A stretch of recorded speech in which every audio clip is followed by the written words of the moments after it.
This is Shweta Pandey. Welcome to Step Up Academy. Step Up Academy पर आप सभी बच्चों का बहुत बहुत स्वागत है। तो स्टूडेंट्स, आप सभी लोग यहाँ पर आते हैं कुछ अच्छा पढ़ने के लिए, इंटरेस्टिंग पढ़ने के लिए और एज सच अपना सिलेबस कंप्लीट करने के लिए। और वो भी क्यों? ताकि हम एग्ज़ाम्स में काफ़ी अच्छे से परफॉर्मेंस दे सकें या परफॉर्म कर सकें।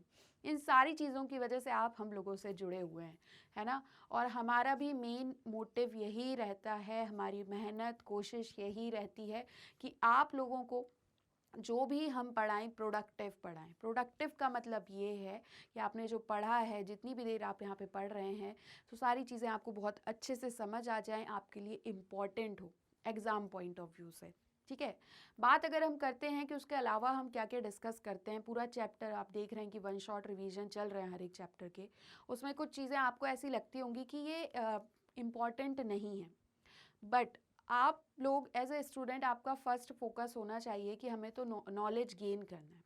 देखो, जब आप काफ़ी ज़्यादा नॉलेज गेन कर लेंगे तब आप एग्ज़ाम्स में काफ़ी अच्छे से लिख पाएंगे। अगर आपके पास नॉलेज ही नहीं होगा और क्वेश्चन आ जाए कि अपना पॉइंट ऑफ व्यू बताइए या अपना ओपिनियन बताइए, तो वहाँ आप रुक जाएंगे कि अब मैं क्या लिखूँ या अब मैं क्या लिखूँ। मतलब ऐसे तरह तरह की सारी चीज़ें फिर आती हैं।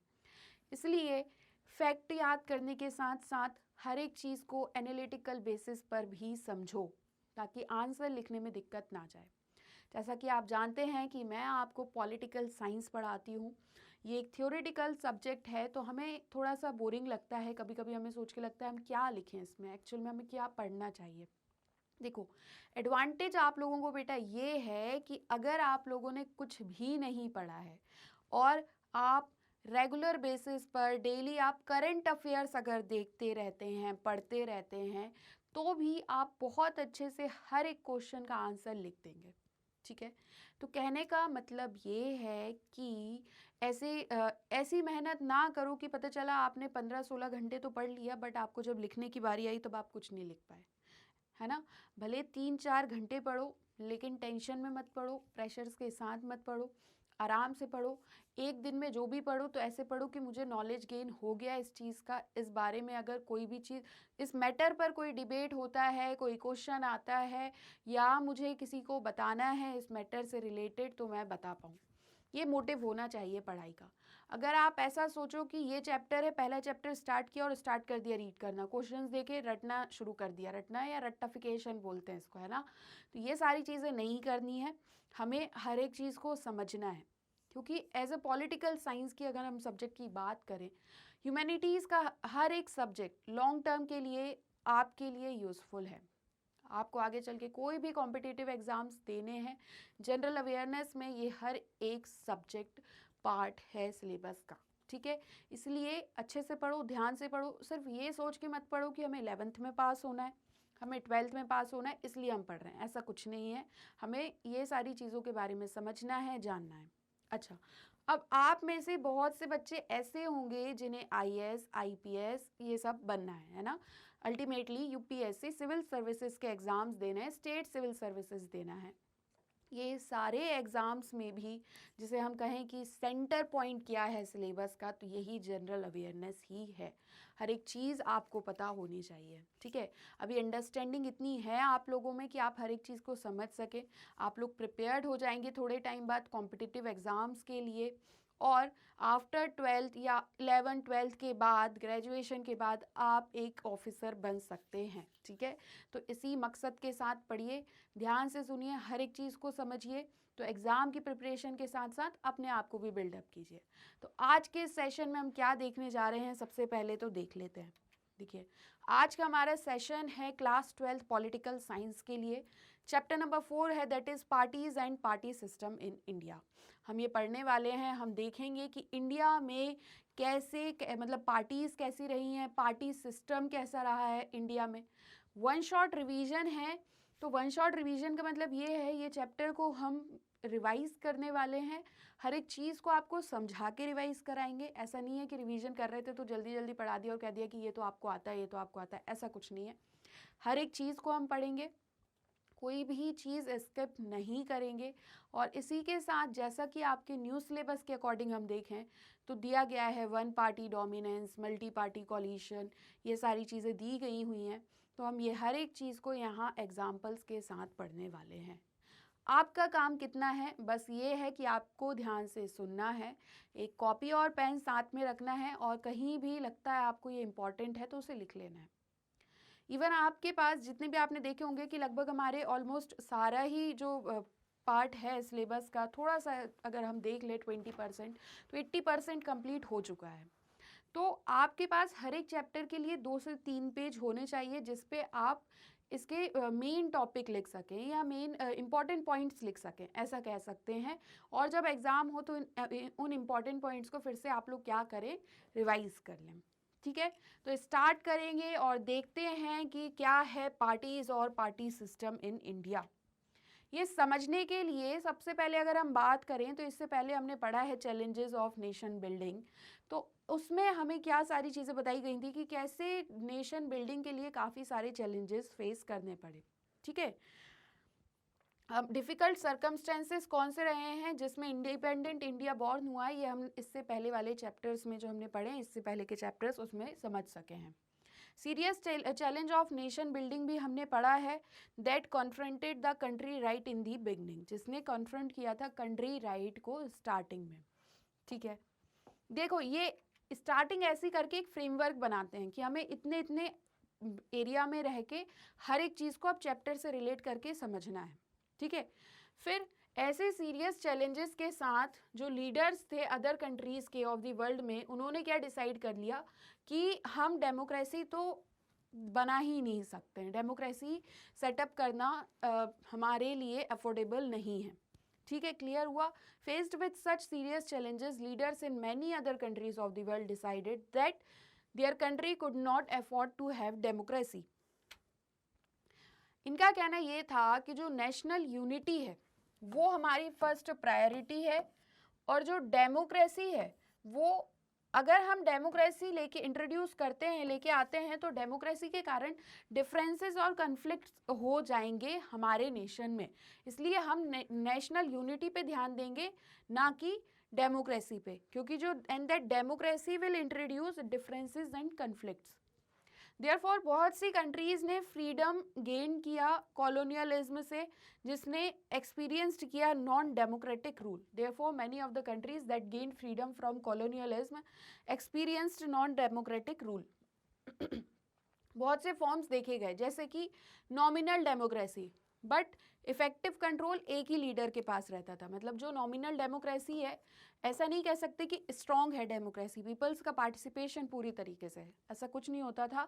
नॉमिनल डेमोक्रेसी में इफेक्टिव कंट्रोल एक लीडर का देखने को मिलता था, या फिर वन पार्टी रूल देखने को मिलता था, या फिर डायरेक्ट आर्मी रूल। क्लियर हुआ।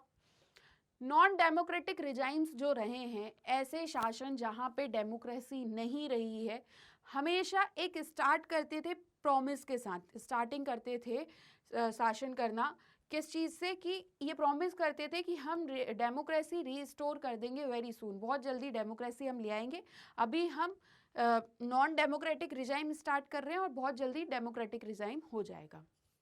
बट एक बार जैसे ही ये अपने आप को स्थापित कर लेते थे तो बहुत ज़्यादा डिफ़िकल्ट हो जाता था इन्हें हटाना या विस्थापित करना, ऐसे समझ सकते हैं।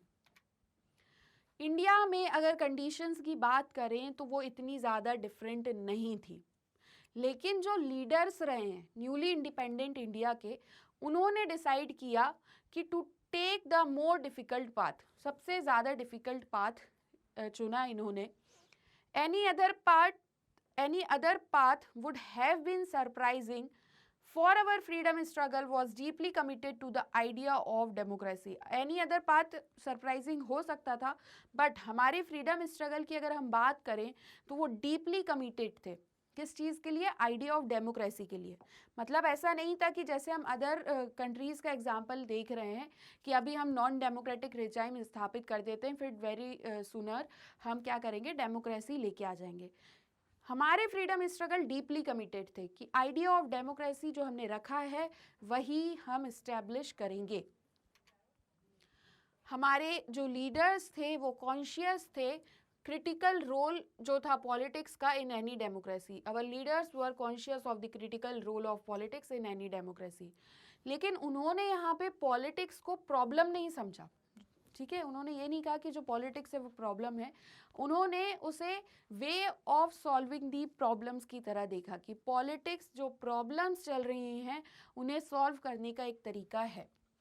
हर एक सोसाइटी को यहाँ पे अगर हम देखें तो needs to decide how it will govern and regulate itself. हर एक समाज को, हर एक सोसाइटी को ये अधिकार है, ऐसे समझ सकते हो, कि कैसे इसे गवर्न किया जाए और कैसे इसे रेगुलेट किया जाए। डिसाइड करना सोसाइटी के लिए ये नीड है, ज़रूरी है, ऐसे समझ सकते हो। बहुत ज़्यादा ज़रूरत होगी किसी भी समाज को कि कैसे चलाना है समाज, ये डिसाइड करे कैसे रेगुलेट किया जाए समाज को। हमेशा डिफरेंट पॉलिसी अल्टरनेटिव्स रहे हैं इन्हें चूज़ करने के लिए। Different groups with different and conflicting aspirations. तो फिर इन डिफरेंसेस को हम कैसे रिजॉल्व करेंगे? इन सारे क्वेश्चंस का आंसर है डेमोक्रेटिक पॉलिटिक्स। कैसे, ये समझने के लिए अभी हम आगे बढ़ेंगे और देखेंगे कि एक्चुअल में चैप्टर कहाँ से कैसे पार्टीज के बारे में हमें बताना चालू करता है। तो क्लियर हुआ, हमेशा डिफरेंट पॉलिसी अल्टरनेटिव्स रहे हैं जिसे चूज करना रहता है। डिफरेंट ग्रुप्स हैं जिनके अपने अपने डिफरेंट एस्पायरेशंस हैं, आकांक्षाएं हैं, कन्फ्लिक्ट्स हैं। इन डिफरेंसेस को कैसे रिजॉल्व किया जाए, तो इन सभी का आंसर डेमोक्रेटिक पॉलिटिक्स है। वाइल कॉम्पिटिशन, अगर हम बात करें तो कॉम्पिटिशन और power two most visible things हैं जिन्हें देखा जा सकता है पॉलिटिक्स के लिए, अबाउट पॉलिटिक्स, ठीक है। एक तो कॉम्पिटिशन, दूसरा power, two most visible things. समझ में आया अबाउट पॉलिटिक्स? जो पॉलिटिकल एक्टिविटी का पर्पस होता है वो ये होता है, या ये होना भी चाहिए, कि deciding and pursuing public interest, ठीक है, पब्लिक इंटरेस्ट डिसाइड करना और उसे परस्यू करना। और ये रूट होती है, दिस इज द रूट, ये रूट थी जो हमारे लीडर्स ने डिसाइड की टू टेक। क्लियर हुआ? तो कंपटीशन और पावर दो मोस्ट विजिबल थिंग्स है, ये ध्यान में रखना, ठीक है। क्लियर हुआ? अब इसी के साथ अगर हम देखें तो last year you studied how our constitution was drafted. Last year class 11th में हमने पढ़ा था कि हमारा कॉन्स्टिट्यूशन कैसे ड्राफ्ट हुआ था, ठीक है। You would remember that the Constitution was adopted on 26 नवंबर 1949। हमने ये भी पढ़ा है कि कॉन्स्टिट्यूशन कब अडॉप्ट किया गया, 26 नवंबर 1949 को, और साइन किया गया 24 जनवरी 1950 को, और केम इनटू इफेक्ट, इफेक्ट में कब आया, तो 26 जनवरी 1950 को। क्लियर हुआ? तो ये पूरा टेन्योर रहा, ये सारी चीज़ें हमने पढ़ी हैं। और हमने ये भी देखा कि उस टाइम पे कंट्री कौन रूल कर रहा था, कंट्री को कौन रूल करता था, तो इंटरिम गवर्नमेंट। अब क्योंकि इंडिपेंडेंस मिल गई है तो सबसे ज़्यादा ज़रूरी ये था कि first democratically elected government establish की जाए ऑफ द कंट्री, क्योंकि अब इंडिपेंडेंस मिल चुकी है और इसी के साथ इलेक्टेड गवर्नमेंट होना ज़रूरी है। कॉन्स्टिट्यूशन ने कुछ रूल्स बताए थे। अब जो मशीन है, एक तरीके से जो सारी चीज़ें देखी गई हैं वो क्या होना चाहिए, अपनी अपनी जगह पर लेके आना चाहिए। तो ये जो रूल्स हैं, और फिर देखा now the machine had to be put in place. Initially ऐसा माना जाता था कि ये सिर्फ मैटर है फ्यू मंथ्स का। इलेक्शन कमीशन सेटअप होता है जनवरी 1950 में, और इसके फर्स्ट चीफ इलेक्शन कमिश्नर होते हैं कौन, सुकुमार सेन, ठीक है। क्लियर हुआ? तो यहाँ से इलेक्शंस की बात स्टार्ट होती है और यहीं से हमें अब पार्टीज को और अच्छे से देखने का और जानने का मौका मिलेगा। कंट्री के फर्स्ट जो जनरल इलेक्शंस थे वो समटाइम्स एक्सपेक्ट किए जाते हैं कि 1950 में हुए थे, बट इलेक्शन कमीशन ने ये डिस्कवर्ड किया दैट कि बहुत ज़्यादा ये इजी नहीं होने वाला है इंडिया में फ्री और फेयर इलेक्शन कंडक्ट कराना, जो कि हमारी कंट्री का साइज इतना बड़ा है। अगर इलेक्शन कराना है तो डिलिमिटेशन या फिर ड्राइंग दी बाउंड्रीज वाला काम करना पड़ेगा, जैसे कि हम कॉन्स्टिट्यूएंसीज पढ़ते हैं, प्रीवियस क्लास में आपने पढ़ा होगा ऑफ द इलेक्टोरल कॉन्स्टिट्यूएंसीज। यहाँ पे इलेक्टोरल रोल्स बनाने होंगे या फिर सिटीजन्स की लिस्ट बनानी होगी जो एलिजिबल हैं वोट करने के लिए, तभी इलेक्शन होंगे। इतनी आसानी से तो इलेक्शन होंगे नहीं, और ये दोनों चीज़ें ही बहुत ज़्यादा टाइम लेंगी। अब देखो, जब फर्स्ट ड्राफ्ट पब्लिश होता है तो ये डिस्कवर किया गया कि नियरली 40 लाख वुमेन का नाम तो लिखा ही नहीं था, रिकॉर्डेड ही नहीं था लिस्ट में। सिंपली इन्हें लिस्ट किया गया था कि ये इनकी पत्नी है, ये इनकी लड़की है, इस तरीके से लिस्ट कर दिया गया। यहाँ से समझ आ रहा होगा आपको कि 40 लाख वुमेन वोट नहीं कर पाए क्योंकि इनका नाम ही नहीं था, लिस्टेड ही नहीं थी। इलेक्शन कमीशन यहाँ पे रिफ्यूज्ड करता है, क्या? इन एंट्रीज को एक्सेप्ट करना, और ऑर्डर्ड करता है रिवीजन करिए, मतलब फिर से आप देखिए हर एक चीज़ को और डिलीशन कीजिए अगर ज़रूरी है तो, क्योंकि क्या होता कि 40 लाख वुमेन वंचित रह ही जाती वोट से। फर्स्ट जनरल इलेक्शन एक तरीके से मेमथ एक्सरसाइज थी। इस इलेक्शन, ये जो इलेक्शन था, तो ये no election on this scale had ever been conducted in the world before, और इस तरीके के इलेक्शन पूरे विश्व में ही कंडक्ट नहीं हुए थे। उस टाइम पे 17 करोड़ एलिजिबल वोटर्स थे जिन्हें इलेक्ट करना था 3200 एमएलएस को और 489 मेंबर्स ऑफ लोकसभा को। ठीक है, 15% of this eligible voters literate थे, मतलब जितने भी 100% मान लो जो लिस्ट है उसमें से 15% ही लिटरेट थे। ठीक है, देयरफॉर जो इलेक्शन कमीशन है उसे स्पेशल मेथड ऑफ वोटिंग के बारे में सोचना बहुत ज़्यादा ज़रूरी हो गया। इलेक्शन कमीशन ने ट्रेन किया 3 लाख ऑफिसर्स को और पोलिंग स्टाफ को कि इस तरीके से इलेक्शन किए जाएं। ये सिर्फ कंट्री का साइज ही नहीं था, and the electorate that made this election unusual, मतलब ऐसा नहीं कह सकते कि कंट्री का साइज बहुत बड़ा था या जो इलेक्टोरेट मेथड थी या जो इलेक्टोरेट जिस तरीके से कर रहे थे सारी चीज़ें, इन सारी चीज़ों से इलेक्शन अनयूजुअल नहीं था। जो फर्स्ट जनरल इलेक्शन था वो first big test of democracy भी था पुअर और इलिटरेट कंट्री में। तब तक जो डेमोक्रेसी थी वो एग्जिस्ट करती थी सिर्फ प्रॉस्पेरस कंट्रीज में इससे पहले, ठीक है, यूरोप और नॉर्थ अमेरिका में, जहाँ पे हर एक व्यक्ति पढ़ा लिखा था।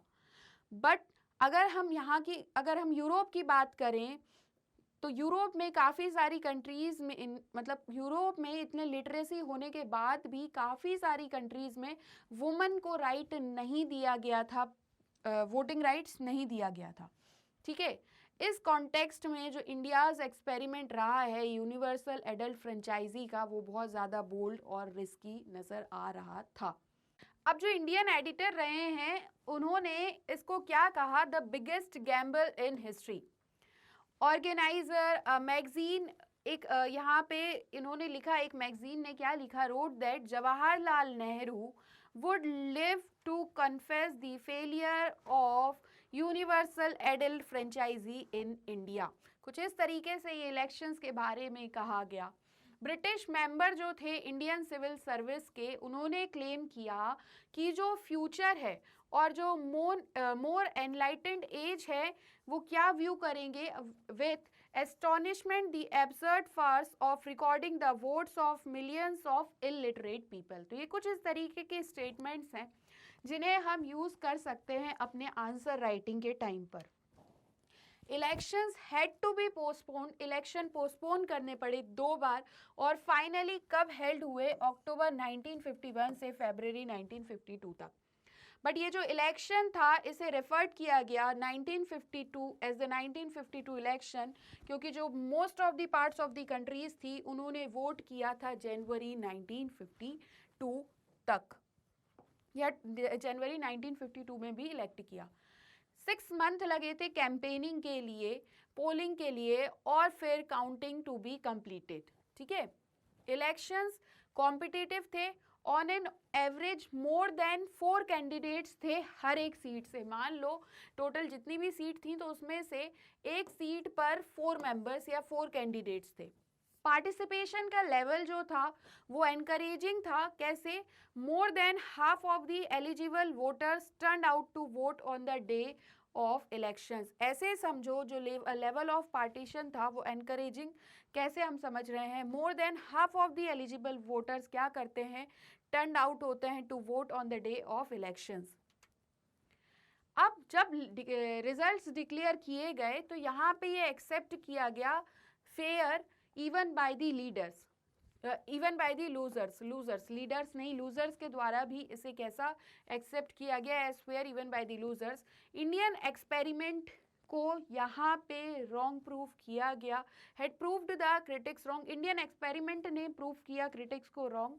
और जो टाइम्स ऑफ इंडिया था यहाँ पे उन्होंने क्या कहा कि जो पोल्स हैं वो क्या कर रहे हैं, confounded all those sceptics who thought the introduction of adult franchisee too risky an experiment in this country। जिनका मानना ऐसा हो रहा था, ऐसे समझो ये जो इंडियन एक्सपेरिमेंट था इसने किसे प्रूव किया, इसने प्रूव किया क्रिटिक्स को रॉन्ग। टाइम्स ऑफ इंडिया इसने क्या कहा कि जो पोल्स थे उन्होंने क्या किया, the polls have confounded all those sceptics, जितने भी इतने स्केप्टिक्स थे उन्हें कन्फाउंडेड एक तरीके से कैसे रिगार्ड किया, जिनका मानना ऐसा था कि एडल्ट फ्रेंचाइजी बहुत ज़्यादा रिस्की हो जाएगी और एक्सपेरिमेंट बहुत रिस्की हो जाएगा इंडिया जैसी कंट्री में क्या करना, लागू करना या एस्टेब्लिश करना, इंट्रोडक्शन करना। हिंदुस्तान टाइम्स ने क्लेम किया कि यूनिवर्सल एग्रीमेंट है जो कि इंडियन पीपल ने कंडक्ट किया है themselves admirably in the largest experiment in democratic elections in the history of the world. देखिए हम रिवीजन कर रहे हैं तो ज़्यादा स्टेटमेंट्स को हम यहाँ डिफाइन करने पर नहीं लगेंगे, मेन पॉइंट्स हम देखेंगे जिस बेसिस पर हमारे क्वेश्चन आंसर्स बेस्ड रहेंगे। Observers outside India equally impressed हो गए क्योंकि ये जो एक तरीके से वोट हुए, इलेक्शन हुआ, ये काफ़ी अच्छी तरीके से देखा गया। इंडियाज़ के जो जनरल इलेक्शन थे 1952 के, ये लैंडमार्क साबित होते हैं history of democracy all over the world में। अब यहाँ पे ज़्यादा नो लॉन्गर पॉसिबल ऐसे समझ सकते हो टू आर्ग्यू दैट जो डेमोक्रेटिक इलेक्शंस हैं could not be held in conditions of poverty और लैक ऑफ एजुकेशन। अब यहाँ पे ये पॉसिबिलिटी नहीं थी ये चीज़ को आर्ग्यू करना कि डेमोक्रेटिक इलेक्शंस वहाँ नहीं हो सकते जहाँ पे पॉवर्टी या एजुकेशन नहीं है। डेमोक्रेसी कहीं पे भी हो सकती है पूरे वर्ल्ड में और इनके बैरियर्स पॉवर्टी, इलिटरेसी नहीं हो सकते हैं। ये एग्जाम्पल किसने खड़ा किया, इंडिया ने 1952 के इलेक्शंस के बाद। यहाँ पे हमें मौलाना अबुल कलाम आज़ाद जी के बारे में पढ़ना है जिसका टाइम अगर हम देखें तो 1888 टू 1958 तक देखते हैं टेन्योर। अब ऐसे समझो कि यहाँ तक हमने सारी चीज़ें समझी जितनी, उसके बाद हमें बुक में आपकी कुछ पॉइंट्स पर इस तरीके से नोट पॉइंट दिए हैं, ये सभी इंपॉर्टेंट हैं, ये पर्सनैलिटीज़ हैं जिनके बारे में हमें पढ़ना है, तो ऐसे हम पढ़ते जाएंगे और ये सारी चीज़ें भी कंप्लीट होती जाएंगी। तो इनका ओरिजिनल नेम था अबुल कलाम मोइनुद्दीन अहमद। ये स्कॉलर थे इस्लाम के, फ्रीडम फाइटर और कांग्रेस लीडर रहे हैं। प्रपोनेंट थे ये हिंदू मुस्लिम यूनिटी के, पार्टीशन को इन्होंने मतलब एक तरीके से अपोज्ड टू पार्टीशन थे ये, और जो मेंबर ऑफ कॉन्स्टिट्यूएंट असेंबली रहे हैं as well as first cabinet of free India में एजुकेशन मिनिस्टर रहे हैं ये।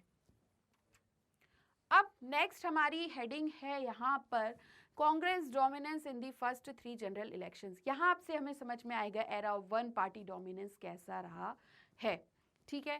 तो जो रिजल्ट्स थे फर्स्ट जनरल इलेक्शंस के उसने किसी को भी ज़्यादा सरप्राइज नहीं किया। इंडियन नेशनल कांग्रेस ही इस इलेक्शन में जीतेगी, सभी को ये एक्सपेक्टेशन थी, ठीक है। Congress party as it was popularly known inherited किया इसने legacy of the national movement. ये एकमात्र ऐसी पार्टी थी, it was the only party then to have an organisation spread all over the country. इसके जो ऑर्गेनाइजेशंस थे ऑल ओवर कंट्री में फैले हुए थे। और finally Jawaharlal Nehru the party had the most popular and charismatic leader in Indian politics. इन्होंने Congress campaign lead किए और टूर किया इन्होंने पूरी कंट्री में, और जब फाइनल रिजल्ट डिक्लेयर होते हैं तो extent of the victory Congress की सरप्राइज करती है बहुत से लोगों को, सरप्राइज मैनी। पार्टी 364 सीट्स जीतती है 489 सीट्स में से फर्स्ट लोकसभा में, और फिनिश्ड करती है way ahead of any other challenger, और यहाँ पे कोई और चैलेंजर देखने को मिलता ही नहीं है, क्योंकि 489 अगर हम देखें तो 489 में से 364 सीट्स जीतना मतलब कितनी तो बची हैं, 8 - 6 to 1 125 सीट्स के अलावा 364 सीट्स कौन जीत लेता है अगर हम देखें तो कौन है ये है कांग्रेस। ऐसे हम डोमिनेंसी समझ सकते हैं कांग्रेस की। कम्युनिस्ट पार्टी ऑफ इंडिया की अगर हम बात करें, जो नेक्स्ट टाइम आती है in terms of seats, won only 16 seats यहाँ पे कम्युनिस्ट पार्टी जीत पाती है।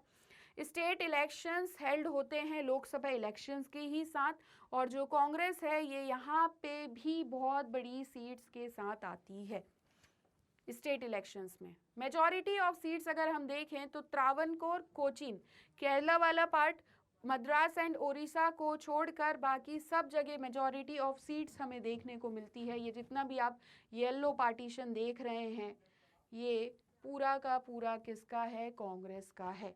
ये केरला वाला पार्ट अगर हम स्किप करें थोड़ा पार्ट और एक दो जगह का, तो ये इतनी तरीके से ही सारी जगह कांग्रेस जीत जाती है।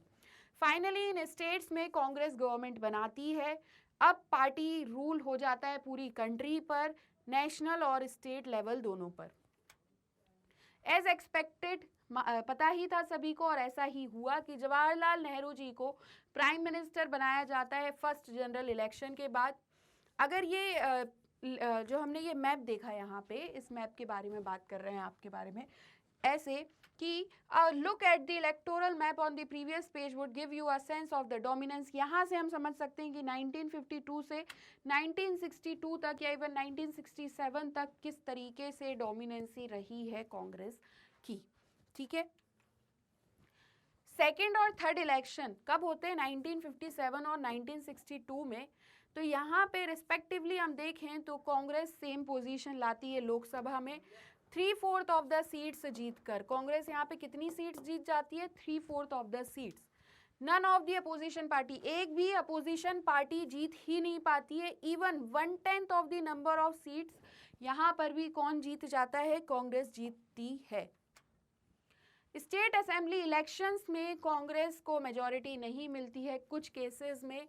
मोस्ट सिग्निफिकेंट केस अगर हम देखें जहां पे मेजॉरिटी नहीं मिल पाई है तो वो था केरला 1957 में, जहां पे सीपीआई गवर्नमेंट कोलिशन कर लेती है।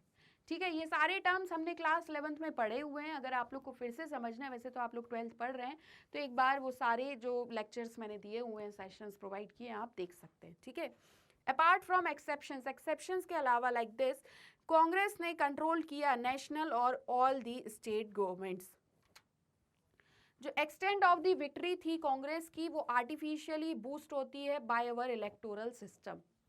कांग्रेस 4 सीट में से 3 सीट कांग्रेस जीतती है, ऐसे अनुमान लगा सकते हैं। But half of the votes भी नहीं मिले थे। हम क्लास 11th में पढ़ते हैं, जब हम पढ़ते हैं कि इलेक्शन सिस्टम के बारे में, वहाँ हम देखते हैं कि कांग्रेस 4 में से 3 सीट जीतती है, बट 50% वोट्स भी नहीं मिले हैं कांग्रेस को। तो ऐसा कैसे हो सकता है? तो यहाँ पे परसेंटेज ना देखते हुए नंबर वोट्स के बेसिस पर ऐसे समझ सकते हैं कि कांग्रेस, ऐसा नहीं है कि मतलब कि हर 5 व्यक्ति में से 4 व्यक्ति ने कांग्रेस को वोट दिया, ऐसा कुछ भी नहीं है। इसलिए यहाँ पे कहा गया है कि even half of the votes भी नहीं मिलते हैं, बट फिर भी जीत जाती है। 1952 में जो कांग्रेस है, एग्जाम्पल लेते हैं, 45% ऑफ दी टोटल वोट्स मिलते हैं कांग्रेस को, बट ये मैनेज करती है 74% ऑफ दी सीट्स। क्लियर हुआ? क्योंकि बहुत सी जगह ऐसा देखा जाता है कि इतने ज़्यादा वोट्स मिले नहीं हैं, बट कहीं देखा गया कि बहुत ज़्यादा वोट मिले हुए हैं। तो ये सारी जो प्रोसेस है एक्चुअल में हमने क्लास 11th में डिस्कस की, अगर आप देखना चाहें तो पढ़ सकते हैं जाके। अब देखो, हम आते हैं अब सोशलिस्ट पार्टी पे। तो जो सोशलिस्ट पार्टी थी ये सेकेंड लार्जेस्ट पार्टी थी टर्म्स ऑफ वोट्स में, जिसने 10% से ज़्यादा वोट अर्न किए ऑल ओवर दी कंट्री में, बट 3% ऑफ दी सीट्स भी नहीं मिल पाई। ऐसा कैसे हुआ? How did this happen? आपके माइंड में भी ऐसे क्वेश्चन मार्क्स आ रहे होंगे कि ऐसा कैसे हो गया। तो जैसा कि मैं आपको बता ही रही थी कि हमने प्रीवियस क्लासेस में ये पढ़ा हुआ है, आप लोगों ने पढ़ा ही होगा, that is first past the post method in your textbook, that is Indian Constitution at work last year. ये हमने पढ़ा हुआ है. इसमें first past the post system में क्या होता है कि एक्चुअल में ऐसे समझो, मान लो 4 कैंडिडेट्स हैं, 1 2 3 4. अब यहाँ पे 10,000 वोट इन्हें मिल गए, ठीक है, 9,999 इन्हें, 8,000 इन्हें, और हम समझ लें कि 7,000 इन्हें. तो यहाँ पे क्या होगा कि सिर्फ हमें देखना है कि इनमें से सबसे ज़्यादा वोट किसे मिले हैं. जिसे वोट मिले हैं सबसे ज़्यादा वो विनर होगा. अब भले ही जो सेकंड कैंडिडेट था उसे एक वोट कम मिला है, बट इसे एक वोट ज़्यादा मिला है, तो ये यहाँ पे विनर हो जाएगा. तो इस बेसिस पे हम कुछ समझ सकते हैं कि परसेंटेज ऑफ वोट्स और सीट्स का डिफरेंस कैसे यहाँ पे हो रहा था. इस सिस्टम जो ये हम इलेक्शन है सिस्टम, जो इलेक्शन सिस्टम है, in this system of election जो कि अडॉप्ट किया हमारी कंट्री में, जिस पार्टी को ज़्यादा वोट मिलेंगे देन दी अदर्स, वो क्या हो जाएगा, more votes than others tend to get much more than its proportional share. तो प्रोपोर्शनल शेयर में उसे उतना ज़्यादा मिलता जाएगा. अगर हम यहाँ पे ऐड करें, if we add up the votes of all the non Congress candidates, तो ये जो वोट्स ऑफ द कांग्रेस थे उससे भी ज़्यादा थे. किसके वोट? नॉन कांग्रेस कैंडिडेट्स के. बट जैसे ही नॉन कांग्रेस वोट्स को डिवाइड किया गया राइवल पार्टीज और कैंडिडेट्स में, ये एक तरीके से यहाँ डिवीजन हो गया, तो कांग्रेस अभी भी अपोजिशन से ऊपर ही थी और मैनेज कर पा रही थी टू विन. अब हम आते हैं सोशलिस्ट पार्टी पर. ठीक है, सोशलिस्ट पार्टी का के ओरिजिन की अगर हम बात करें तो हम कैसे ट्रेस्ट कर सकते हैं, ट्रेस्ट बैक करना पड़ेगा हमें mass movement stage of the Indian national Congress in the pre independence era. Independence के पहले के एरा में जो इंडियन नेशनल कांग्रेस का मास मूवमेंट स्टेज है, वहाँ पे अगर हम जाएं तो यहाँ पे थी CSP, कांग्रेस सोशलिस्ट पार्टी. ये बनाई गई थी कांग्रेस में ही, मतलब कि जैसे ये मेन पार्टी है कांग्रेस, ठीक है, तो इसी के अंतर्गत हमने देखा कि CSP बनाई गई 1934 में by a group of young leaders, जिन्हें ज़्यादा रेडिकल और इगैलिटेरियन कांग्रेस चाहिए थी. मान लो यहाँ पे जितने भी लीडर्स हैं उसमें से जो यंग लीडर्स हैं, ठीक है, यंग लीडर्स क्या चाह रहे थे? यंग लीडर्स चाहते थे कि और ज़्यादा रेडिकल और इगैलिटेरियन कांग्रेस, मतलब कि regardless of age, caste, race, sex, ये सारी चीज़ों के अलावा तो जो इगैलिटेरियन कांग्रेस चाहते थे, तो ये यंग लीडर्स ने कौन सी पार्टी बना ली? CSP. तो CSP कहाँ से निकल कर आई है? ये आई है कांग्रेस से ही. 1934 में CSP बनाई जाती है. ठीक है, इसका फुल फॉर्म क्या है? तो कम्युनिस्ट कांग्रेस सोशलिस्ट पार्टी. ठीक है, 1948 में कांग्रेस अमेंड करती है अपना कॉन्स्टिट्यूशन ताकि अपने मेंबर्स को प्रिवेंट कर सके कि इसके मेंबर्स दूसरी पार्टी ना बनाए, having a dual party membership. ये फोर्स्ड करती है सोशलिस्ट को, इसकी ये सारी एक्टिविटीज़ की सोशलिस्ट अपनी अलग से एक सेपरेट पार्टी बना ले, और सेपरेट पार्टी बन जाती है 1948 में. जो पार्टीज इलेक्टोरल परफॉर्मेंस था, ये सबसे ज़्यादा डिसअपॉइंटमेंट प्रोवाइड करती है अपने सपोर्टर्स को ही. ऑल्दो पार्टी की प्रेजेंस इंडिया के बहुत से पार्ट्स में, स्टेट्स में देखने को मिली, ये अचीव कर पाई electoral success only in a few pockets, but electoral success बहुत कम मिल पाया.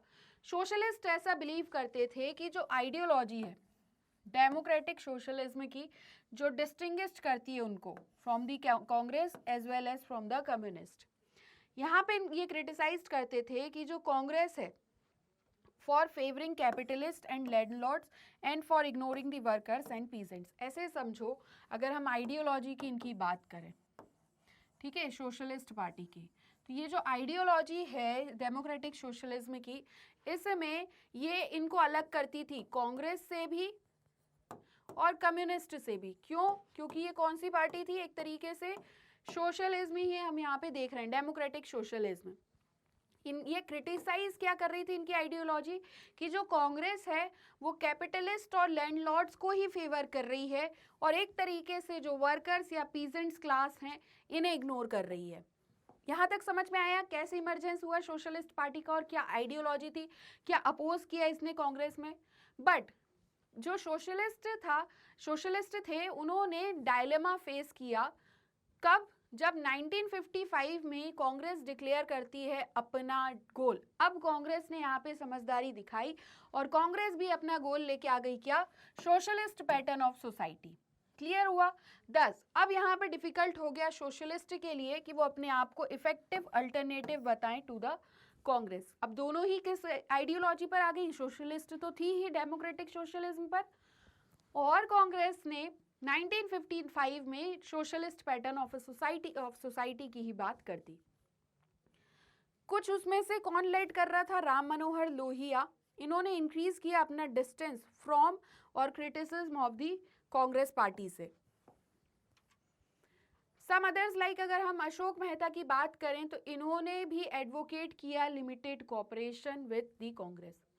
सोशलिस्ट पार्टी के फिर काफ़ी ज़्यादा स्प्लिट्स हुए, रीयूनियंस हुई और इसके बाद फॉर्मेशन होता है बहुत सी सोशलिस्ट पार्टीज़ का।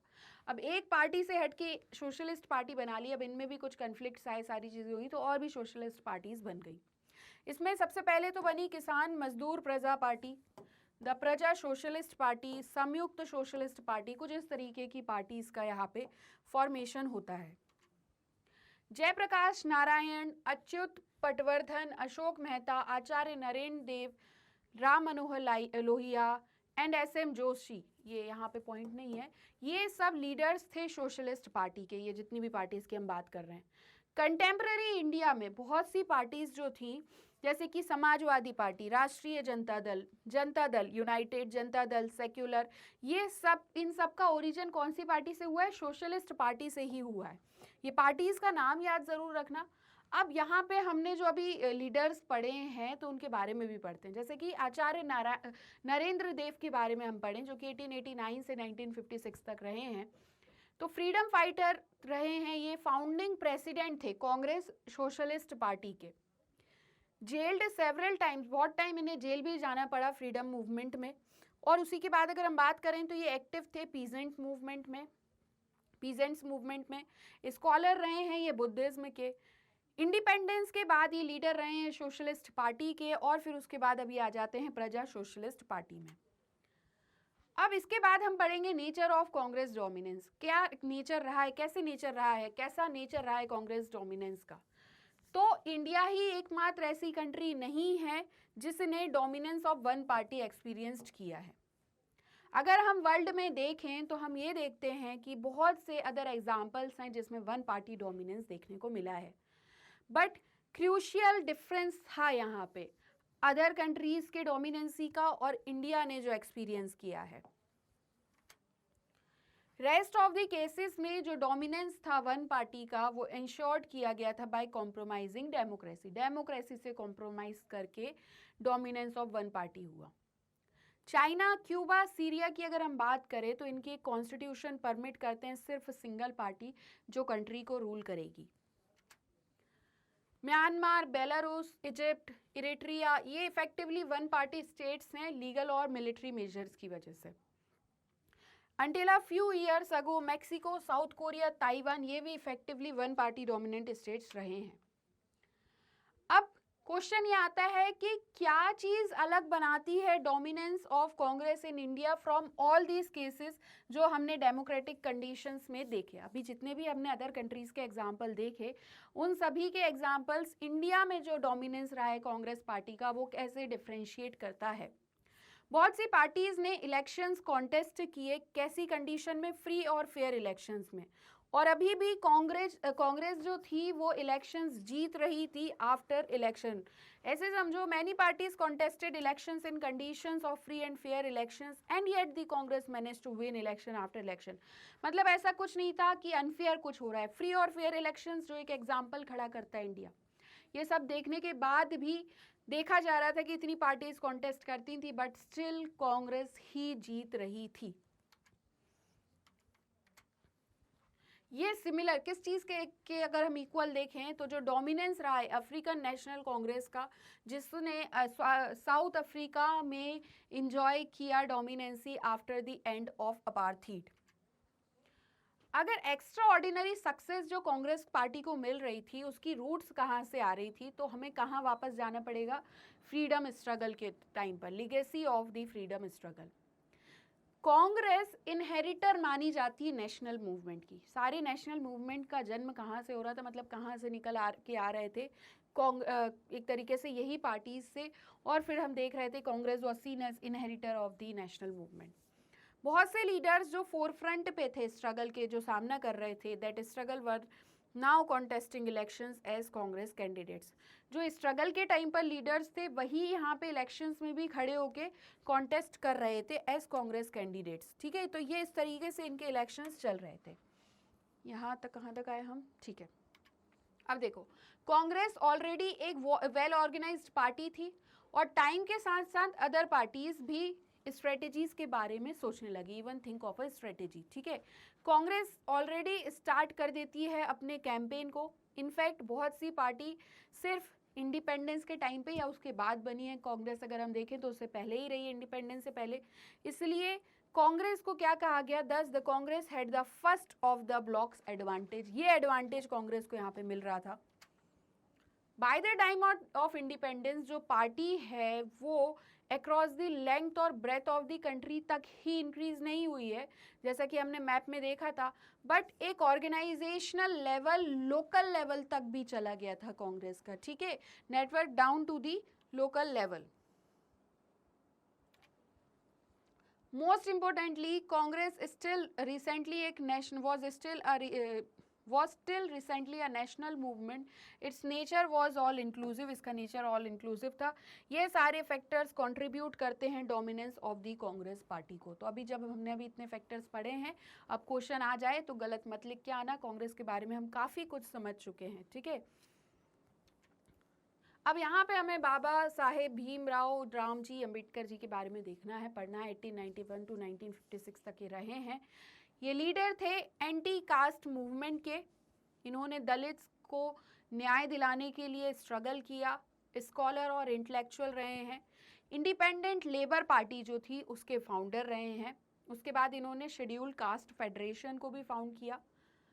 Formation of Republican party of India को भी प्लान किया, एज वेल एज ये मेंबर रहे हैं victories executive council during the second world war.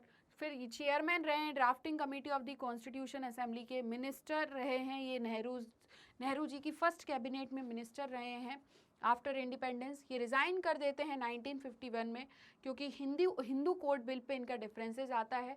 Buddhism ये अडॉप्ट कर लेते हैं 1956 में विथ थाउजेंड्स ऑफ फॉलोअर्स। तो इस तरीके से यहाँ तक हमने इनके बारे में पढ़ा। अब हमें पढ़ना है रफ़ी अहमद किदवई जी के बारे में। 1894 से 1954 तक ये रहे हैं। कांग्रेस लीडर थे ये यूपी से, मिनिस्टर इन यूपी इन 1937 और 1946 में भी मिनिस्टर बनते हैं। Communications in the first ministry of free India के भी ये मिनिस्टर रहे हैं। Food and agriculture minister 1952 to 54। Clear हुआ? अब देखो, Congress as social and ideological coalition. अब हम आते हैं कोलिशन पे, कि जहाँ पे बहुत सारी पार्टीज मिलके कोलिशन बनाती हैं। और लेकिन यहाँ पे हम एक्चुअल में क्या देख रहे हैं, यहाँ पे हम देख रहे हैं कांग्रेस को सोशल और आइडियोलॉजिकल कोलिशन। ठीक है, हिस्ट्री ऑफ द कांग्रेस जो इसके ओरिजिन से आई है, कब आई थी कांग्रेस? 1885 में, as a pressure group for the newly educated professional commercial classes to a mass movement in the 20th century. ठीक है, कैसे कांग्रेस इवॉल्व हुई है 1885 से, ये सारी चीज़ें हमने पढ़ी हुई हैं। ये बेस बनाती है इवेंचुअल ट्रांसफॉर्मेशन का मास पॉलिटिकल पार्टी में, और इसका सब्सिक्वेंट डोमिनेशन होता है पॉलिटिकल सिस्टम में। दस जो कांग्रेस है वो बिगेन होती है एज अ पार्टी जिसे डोमिनेट किया था इंग्लिश स्पीकिंग ने, upper caste, upper middle class और अर्बन एलाइट ने। बट हर एक सिविल डिसोबीडियंस मूवमेंट के साथ ये लॉन्च होती है, अपना सोशल बेस ये वाइडेंट करती जाती है, बढ़ाती जाती है। डाइवर्स ग्रुप्स को ये एक साथ लेके आई जिसका इंटरेस्ट था इवन, लेकिन इन लोग के जो इंटरेस्ट थे वो कॉन्ट्राडिक्टरी थे। Peasants, industrialist, urban dwellers, villagers, workers and owners, middle, lower, upper classes, caste, ये सब स्पेस फाउंड करते हैं कहाँ पे? In the Congress. ग्रेजुअली इसकी लीडरशिप भी एक्सपेंड होती है beyond the upper caste and upper class professional to agriculture based leaders with a rural orientation. Independence के टाइम की अगर हम बात करें तो जो कांग्रेस है वो ट्रांसफॉर्म्ड हो जाती है रेनबो लाइक सोशल कोलिशन में, ब्रॉडली जो रिप्रेजेंट कर रही थी इंडिया की diversity in terms of classes and caste, religions and languages and various interests. बहुत से ये जो ग्रुप थे ये मर्ज हो जाते हैं, अब अपनी आइडेंटिटी को मर्ज करते हैं कांग्रेस में ही, with in the Congress. Very often they did not end continued, और बहुत जल्दी ये कंटिन्यू नहीं कर पाते हैं, एग्जिस्ट नहीं करते हैं with in the Congress as groups and individuals holding different beliefs. इस सेंस में कांग्रेस आइडियोलॉजिकल कॉलिशन भी रही है। इसका जो अकोमोडेटेड, ये क्या करती है, अकोमोडेट करती है रिवॉल्यूशनरी और पैसिफिस्ट को, कंजर्वेटिव रेडिकल को, एक्सट्रीमिस्ट मॉडरेट को, राइट लेफ्ट और सारे शेड्स ऑफ द सेंटर। इस तरीके से हम डोमिनेंसी के बारे में समझ सकते हैं कैसे ये सोशल और आइडियोलॉजिकल कोलिशन रही है। कांग्रेस एक प्लेटफॉर्म रहा है न्यूमरस ग्रुप्स के लिए, इंटरेस्ट और इवन पॉलिटिकल पार्टीज जो कि पार्ट ले रही थी कहाँ पे in the national movement. Pre independence day की अगर हम बात करें तो बहुत से ऑर्गेनाइजेशंस और पार्टीज अपने ही कॉन्स्टिट्यूशन और ऑर्गेनाइजेशनल स्ट्रक्चर के साथ उन्हें अलाउ किया गया था कि आप कांग्रेस के साथ एग्जिस्ट करें। जैसे कि अगर हम बात करें कांग्रेस सोशलिस्ट पार्टी की, ये बाद में सेपरेट हो गई कांग्रेस से और क्या बन जाती है, अपोजिशन पार्टी। डिस्पाइट इतने डिफरेंसेस के बाद भी, मेथड्स के डिफरेंसेस थे, स्पेसिफिक प्रोग्राम्स पॉलिसीज के बाद भी पार्टी मैनेज करती है to contain if not resolve differences and build a consensus. ठीक है, क्लियर हुआ। अब हम आते हैं इन्हीं सारी चीज़ों को पढ़ने के बाद the communities party of India. 1920s group की अगर हम कम्युनिस्ट ग्रुप्स की अगर हम बात करें तो ये इमर्ज होता है डिफरेंट पार्ट्स ऑफ इंडिया में, जिसने इंस्पिरेशन कहाँ से लिया था, तो बॉल्शेविक रिवॉल्यूशन से in Russia, and advocating socialism as the solution to problems affecting the country. ऐसे समझो जो कम्युनिस्ट ग्रुप्स इमर्ज हो रहे थे इंडिया में, different parts of the India, वो कहाँ से इंस्पिरेशन ले रहे थे, इंस्पिरेशन ले रहे थे बॉल्शेविक रिवॉल्यूशन से जो कि रशिया में हुआ, और क्या एडवोकेट कर रहे थे, ये एडवोकेट कर रहे थे सोशलिज्म को जो कि सॉल्यूशन है टू द प्रॉब्लम्स जो कि अफेक्ट कर रही हैं कंट्री को, उनका सॉल्यूशन क्या है, सोशलिज्म। 1935 से कम्युनिस्ट वर्क करते हैं mainly from with in the fold of the Indian national Congress. तो कुछ इस तरीके से इमरजेंस देखने को मिलता है कम्युनिस्ट ग्रुप्स का। A parting of ways took place in December 1941।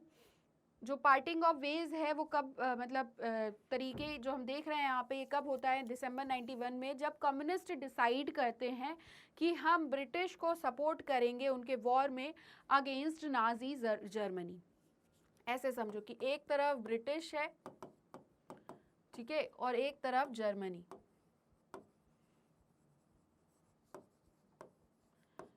तो यहाँ पे जो पार्टिंग ऑफ वेज देख रहे हैं वो हमें दिसंबर 1951 में देखने को मिला, जब कम्युनिस्ट डिसाइड करते हैं कि ये सपोर्ट करेंगे ब्रिटिश को, मतलब कि ये ब्रिटिश के साइड से रहेंगे अगेंस्ट नाजिस्ट जर्मनी, ठीक है, इन देयर वॉर। क्लियर हुआ। अब इसके साथ क्या होता है, unlike other non Congress party, CPI well oiled party machinery होती है और एक तरीके से डेडिकेटेड कैडर होता है at the time of independence. However independence different raise करती है, एक तरीके से जो वॉइस थी इन लोगों की, जो चीज़ ये लोग मांग रहे थे वो डिफरेंट रेज करती है, डिफरेंट वॉइसेस को रेज करती है in the party. Basic question जो ट्रबल कर रहा था पार्टी को वो था नेचर ऑफ इंडियन इंडिपेंडेंस। क्या इंडिया रियली फ्री हो चुका था या फिर फ्रीडम एक तरीके से शेम था? क्योंकि सून आफ्टर इंडिपेंडेंस पार्टी ने ये समझ लिया कि जो ट्रांसफ़र है पावर का 1947 में वो ट्रू इंडिपेंडेंस नहीं है, और इस वजह से वायलेंट अपराइजिंग्स हो जाती हैं, कहाँ पे, तेलंगाना में। कम्युनिस्ट फेल्ड हो जाते हैं, पॉपुलर सपोर्ट इन्हें नहीं मिल पाता है अपनी पोजीशन के लिए, और फिर आर्म्ड फोर्सेस के द्वारा क्रश्ड कर दिए जाते हैं। ये जो फोर्स्ड है एक तरीके से अगर हम देखें तो जो ये आर्म्ड फोर्सेस के द्वारा ये क्रश हुए, और उसके बाद अगर हम देखें तो ये इन्हें फोर्स्ड करती हैं सारी चीज़ें कि रीथिंक करें अपनी पोजीशन को। 1951 में कम्युनिस्ट पार्टी अबंडेंट करती है पाथ ऑफ वायलेंट रिवॉल्यूशन को और डिसाइड करती है कि हम जनरल इलेक्शंस के थ्रू अप्रोच करेंगे। ठीक है। फर्स्ट जनरल इलेक्शन में फिर इन्हें 16 सीट्स मिलती हैं, ये जीत जाते हैं और लार्जेस्ट अपोजिशन पार्टी कंसिडर्ड किया जाता है सीपीआई को। पार्टी सपोर्ट अगर हम देखें ज़्यादा कॉन्सेंट्रेटेड कहाँ पे थी, तो आंध्र प्रदेश, वेस्ट बंगाल, बिहार और केरला में। यहाँ पे AK गोपालन, SA Dange, EMS नंबूद्रिपद, PC Joshi, Ajay Ghosh, P सुंदरया, ये सब नोटेबल लीडर्स रहे हैं ऑफ दी सीपीआई के लीडर्स रहे हैं। पार्टी बहुत से मेजर स्प्लिट से जाती है और मेन अगर मेजर स्प्लिट की अगर हम देखें बात करें तो मेजर स्प्लिट होता है 1964 में, जिसमें आइडियोलॉजिकल रिफ्ट फॉलो करते हैं किस चीज़ के बीच में, सोवियत यूनियन और चाइना के बीच में। प्रो सोवियत फैक्शन, जो प्रो सोवियत फैक्शन था वो क्या होता है, remained as the CPI, while जो अपोनेंट थे वो यहाँ पे CPIM बना लेते हैं और ये दोनों ही पार्टी अभी भी एग्जिस्ट कर रही हैं। अब हम यहाँ पे फिर से जिनके बारे में हमने पढ़ा लीडर्स के बारे में, उनके बारे में हम देखते हैं। तो AK गोपालन है 1904 से 1977 तक, ये कम्युनिस्ट लीडर रहे हैं केरला से। इन्होंने इनिशियली कांग्रेस के लिए वर्क किया था, फिर ये कम्युनिस्ट पार्टी ज्वाइन करते हैं 1939 में। जो स्प्लिट हुआ 1964 में, तो ये ज्वाइन करते हैं CPIM और इस पार्टी को स्ट्रेंथन करने का काम करते हैं। इन्हें पार्लियामेंटेरियन की तरह एक रिस्पेक्टेड हैं ये, और मेंबर ऑफ पार्लियामेंट फ्रॉम 1952। अगर हम CPIM की बात करें, मतलब कौन सी पार्टी है अपोनेंट CPIM की तरफ जाते हैं, तो ये प्रो सोवियत फैक्शन वाले में नहीं रहते हैं। अब टॉलरेंस और मैनेजमेंट ऑफ फैक्शंस की अगर हम बात करें, तो ये coalition like character of the Congress इन्हें एक अनयूजुअल स्ट्रेंथ देती है। फर्स्टली जो कोलिशन था वो एकोमोडेट करता है उन सभी को जो इसे ज्वाइन करते हैं। देयरफॉर इन्हें अवॉइड करना था एक्सट्रीम पोजीशन और स्ट्राइक करना था balance on almost issues. Compromise और इंक्लूसिवनेस हॉलमार्क्स रहे हैं कोलिशन के, और ये स्ट्रेटेजी अपोजिशन को डिफिकल्टी में लेके आती है। एनीथिंग जो अपोजिशन कहना चाहती थी ये अपनी जगह फाइंड करती है प्रोग्राम और आइडियोलॉजी ऑफ द कांग्रेस में। सेकेंडली इन अ पार्टी, जो कि नेचर था कोलिशन का, यहाँ पे ग्रेटर टॉलरेंस था इंटरनल डिफरेंसेस का, और ambitions of various groups and leaders का ये एकोमोडेट किया गया, are accommodated. Congress did both these things during the freedom struggle and continued doing this even after independence. That is why even अगर कोई group happy नहीं है पोजीशन ऑफ द पार्टी या फिर शेयर ऑफ पावर से, तो ये तब भी पार्टी में ही रहेगा, फाइट करेगा and fight the other groups rather than living the party और बिकमिंग अपोजिशन। अपोजिशन ना बनते हुए पार्टी में ही रह के सब कुछ सहन करते जाएंगे। ठीक है, ये जो ग्रुप था इनसाइड द पार्टी, इसे कहा गया फैक्शंस। कोलिशनल नेचर जो कांग्रेस पार्टी का देखा गया वो टॉलरेट किया गया, इनफैक्ट एनकरेज्ड किए वेरियस फैक्शंस। कुछ फैक्शंस बेस्ड थे आइडियोलॉजिकल कंसिडरेशंस पे, बट वेरी ऑफन ये जो फैक्शंस थे ये क्या होते हैं, ये रूट की तरह हो जाते हैं पर्सनल एम्बिशंस और राइवलरीज में। Instead of being a weakness internal factionalism और ज़्यादा स्ट्रेंथ बन जाता है कांग्रेस का। सिंस यहाँ पे एक ऐसे समझ सकते हो room with in the party for various factions, मतलब ये पार्टी अगर इतनी बड़ी है, अब ये बाहर तो जाना नहीं चाह रहे, तो ये रूम समझ सकते हो फैक्शंस का। To fight with each other, जिसमें एक दूसरे के साथ लड़ते रहेंगे। इसका मतलब ये है लीडर रिप्रेजेंट करेंगे डिफरेंट इंटरेस्ट को, और आइडियोलॉजीज रिमेन रहेगी कांग्रेस में rather than to go out and form a new party. Most of the state unit जो थी कांग्रेस की वो न्यूमरस फैक्शंस पे बनी हुई थी। फैक्शंस डिफरेंट आइडियोलॉजिकल पोजीशंस रखते हैं जो कि कांग्रेस को एक ग्रैंड सेंट्रिस्ट पार्टी की तरह बना देते हैं। वहीं इसी के साथ अगर हम देखें जो अदर पार्टीज थी primarily attempted to influence these factions.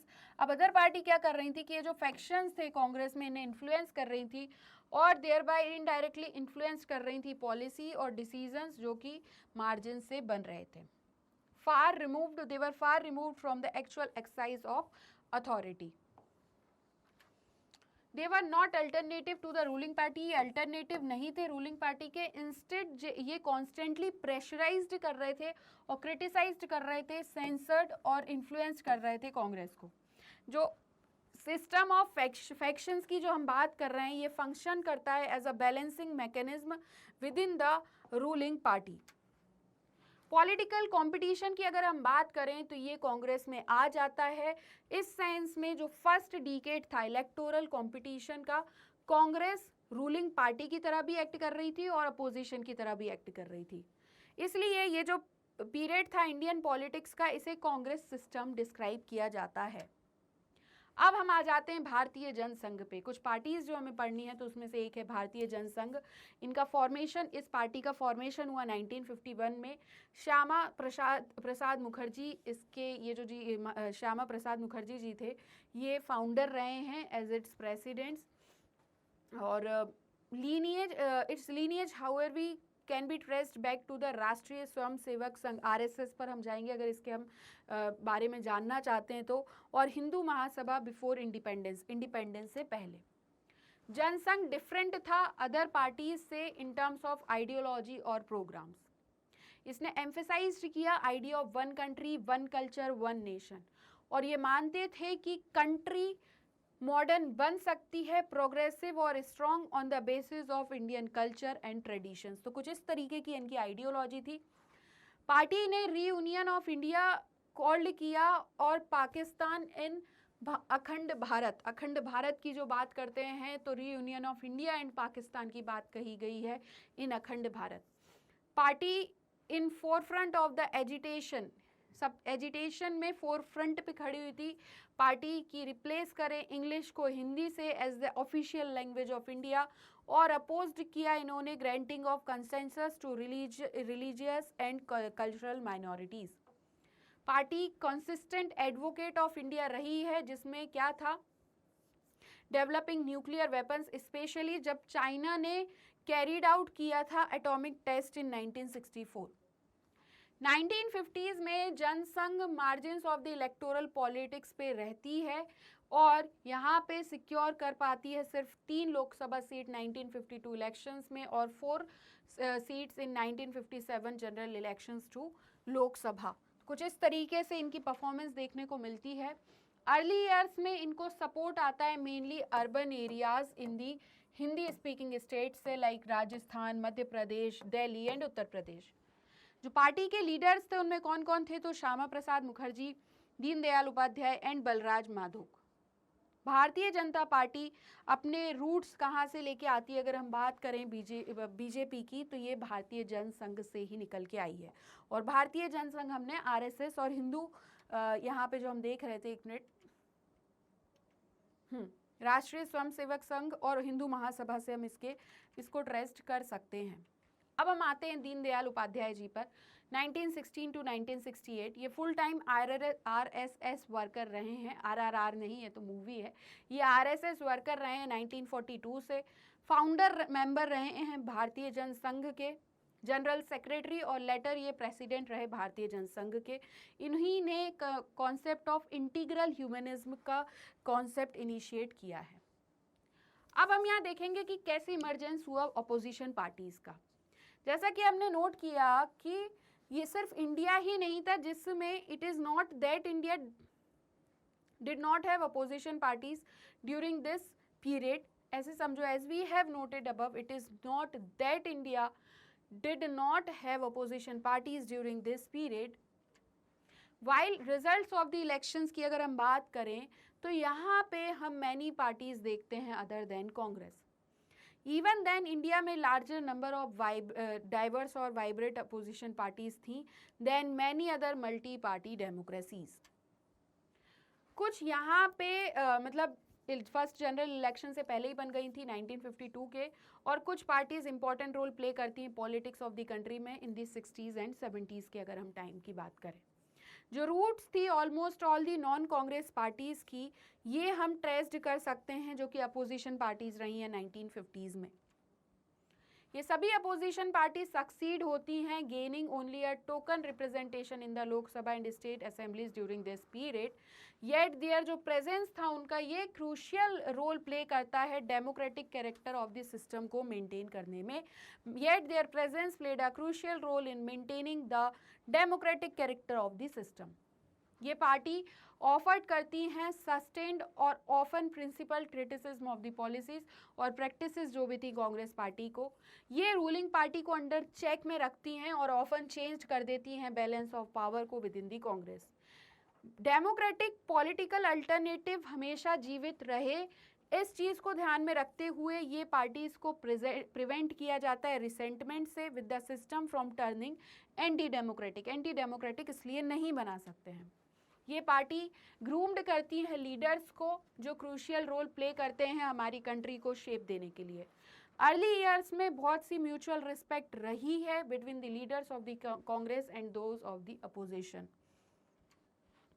Interim government जिसने रूल्ड किया कंट्री को after the declaration of independence और जो फर्स्ट जनरल इलेक्शन थे इसमें अपोजिशन लीडर्स रहे हैं like doctor Ambedkar ji and Shyama Prasad Mukherjee in the cabinet.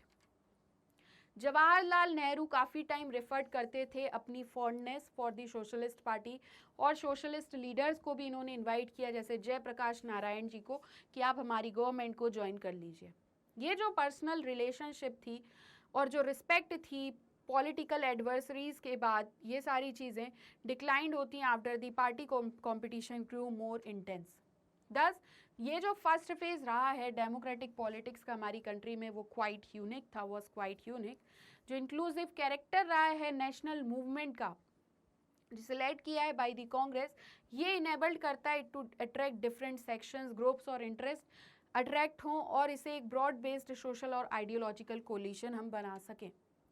जो की रोल था कांग्रेस का फ्रीडम स्ट्रगल में, ये एक head start over others provide करता है, देता है। ठीक है, जैसे कि जो एबिलिटी थी कांग्रेस की सारे इंटरेस्ट को अकोमोडेट करना, एक जगह लेके आना और सभी पॉलिटिकल पावर्स जो एस्पायरेंट्स हैं स्टेडली डिक्लाइन होने लगे, अदर पॉलिटिकल पार्टीज स्टार्ट करने लगी अपने ग्रेटर सिग्निफिकेंस को गेन करना, गेनिंग ग्रेटर सिग्निफिकेंस। तो इस तरीके से जो कांग्रेस डोमिनेंस था ये कॉन्स्टिट्यूट करता है सिर्फ एक phase in the politics of the country. अब हम अदर फेसेस में आएंगे later part of this textbook में जिसमें हमने और सारी चीज़ें पढ़ी हैं, बट अगर हम parties and party system in India की बात करें तो हमें इसमें ये सारी चीज़ें देखनी है। अब यहाँ पे हम पढ़ेंगे श्यामा प्रसाद मुखर्जी के बारे में। मुखर्जी जी आ रहा है इनके नाम के साथ।